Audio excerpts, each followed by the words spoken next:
Murphy! Murphy! Ingat. Murphy! Pwede naman, kaya lang mag-ingat.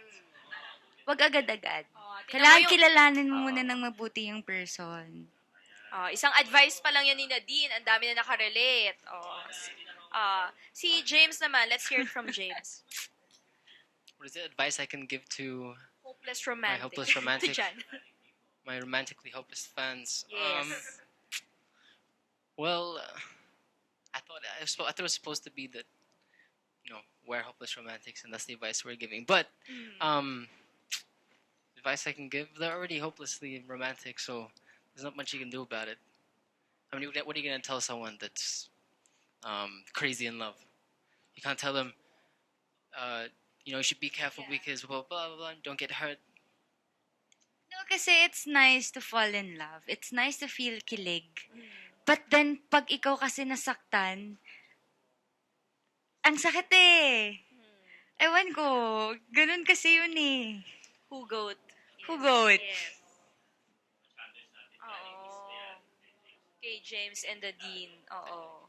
Hindi naman nag-advise. Hindi naman siya nag-advise. Hindi naman siya nag-advise eh. Oo. In a way, yes. But brace yourselves pag YOLO. Jan Ang likes nega that ko. YOLO. Live ang your nega life. ko. But brace yourselves.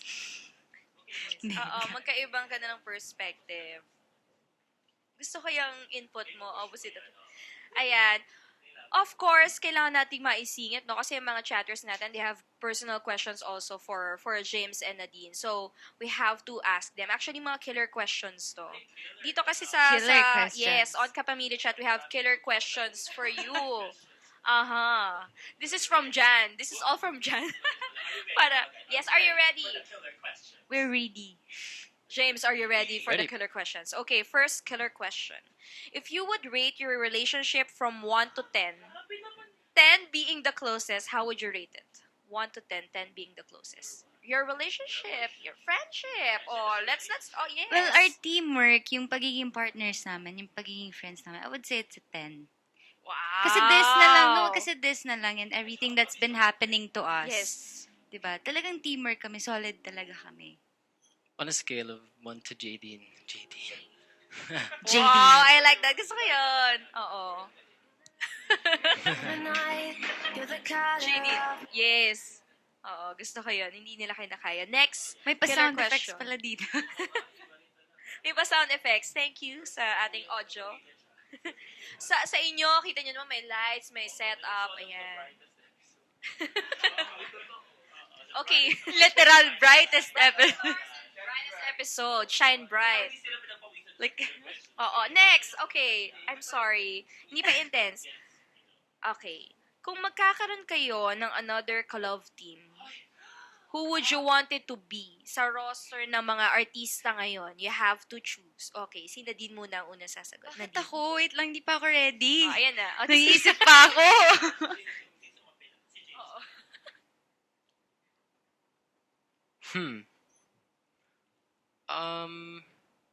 If it wasn't Nadine, then I'd probably rather be alone.